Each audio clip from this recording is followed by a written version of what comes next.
విజయవాడలో April 18 world heritage day నిర్వహిస్తున్నామని ఎన్టీఆర్ జిల్లా కలెక్టర్ లక్ష్మీ షా తెలిపారు. ఇందిరాగాంధీ మున్సిపల్ స్టేడియంలో జరుగుతోందన్నారు. కొండపల్లి బొమ్మలకు వరల్డ్ హెరిటేజ్ డేలో ప్రత్యేకత ఉందన్నారు. ఈ సందర్భంగా ర్యాప్లింగ్ లాంటి స్పోర్ట్స్ యాక్టివిటీలు జరుగుతాయని తెలిపారు. 18, 19, 20 తేదీలలో కొండపల్లి బొమ్మల మేళా నిర్వహిస్తున్నామన్నారు.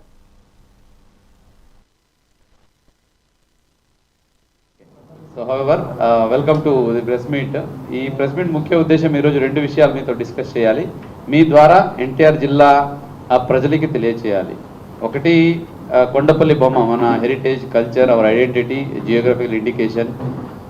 నౌ మీ ద్వారానే almost like national level, international level famous కూడా దీనికి వచ్చింది.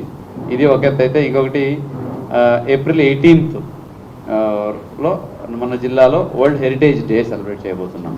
విజయవాడ అంటేనే హెరిటేజ్ మీకు తెలిసే ఉంది. ఇటు కనకదుర్గమ్మ అయితేనేంటి, అటు కృష్ణ అయితేనేంటి, ఇక్కడ ఉన్న హిస్టారిక్ ప్లేసెస్ అయితేనేంటి, పక్క జిల్లాలో ఉన్న ఉండవల్లి కేవ్స్ అయితేనేంటి, మన దగ్గర ఉన్న అక్కన్నమాదన కేవ్, అలాగే మొగల్రాజ్పురం కేవ్స్, గాంధీ హిల్లు, ఇవన్నీ బాబు మ్యూజియం, ఇవన్నీ పార్ట్ ఆఫ్ హెరిటేజ్ మనకు. సో హెరిటేజ్, ఇంత హెరిటేజ్ ఉన్నటువంటి ఎన్టీఆర్ జిల్లాలో విజయవాడలో కాకపోతే ఇంకెక్కడ మనం హెరిటేజ్ డే సెలబ్రేట్ చేస్తామని, మన జిల్లా వరకు అయితే కంపల్సరీ ఇక్కడ చేద్దామని డిసైడ్ చేసుకొని ఇంటాచ్ టీం అంతా ఉంది, టూరిజం టీం అంతా ఉంది. అట్లాగే కొండపల్లి కిలా మీకు తెలిసే ఉంది, ఫారెస్ట్ డిపార్ట్మెంట్ అయినా కూడా అది కూడా మనకు ఒక హెరిటేజ్. అలాగే అక్కడ వేదాద్రి అయితేనేంటి, ఇటు వేణుగోస్వామి టెంపుల్ అయితేనేంటి, అటు పాలేరు, అలాగే మున్నేరు, ఇలాగ కృష్ణ రివర్స్, మొత్తం హెరిటేజే ఉంది ఇక్కడ. కాబట్టి ఈ హెరిటేజ్ మనము ఫస్ట్ మనం మాట్లాడుకోవాలా, మనం తెలుసుకొని తర్వాత ప్రపంచానికి తెలియజేయాలి. కాబట్టి April 18th world heritage day celebrate అవుతున్నాం. మొట్టమొదటిది చెప్పింది ఏంటి అంటే, మొట్టమొదటి దక్షిణ భారతదేశంలో మొట్టమొదటి రైతు మన బెదవాడలో మిల్లెట్ కల్టివేషన్ ప్రారంభించాడు. బెదవాడ, జగ్గయ్యపేట మధ్య ప్రాంతంలో.